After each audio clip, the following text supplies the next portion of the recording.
World bank ने पाकिस्तान की सदा कबूल कर ली और भारत में पन बिजली के लिए मुतनाज़ा डैमों के मामले पर चेयरमैन सालिसी अदालत का तकर्रुर रोक दिया।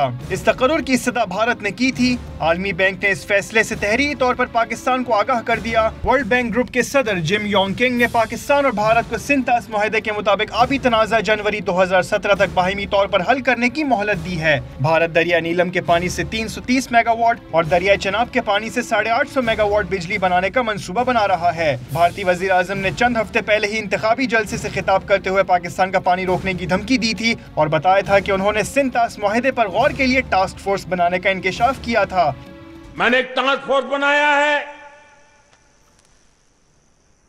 ये इंडस वाटर ट्रीटी जो है, जिसमें हिंदुस्तान के हक का पानी है जो पाकिस्तान में बह जाता है, अब वो बूंद बूंद पानी रोक करके मैं पंजाब के, जम्मू कश्मीर के, हिंदुस्तान के किसानों के लिए वो पानी लाने के लिए कृतसंकल्प हूं। सिंतास मुआहदा 19 सितंबर 1960 में आलमी बैंक की जमानत के साथ हुआ था। भारत के पहले वजीर आजम जवाहरलाल नेहरू और पाकिस्तान के सदर अयूब खान ने कराची में मुआहदे पर दस्तखत किए थे।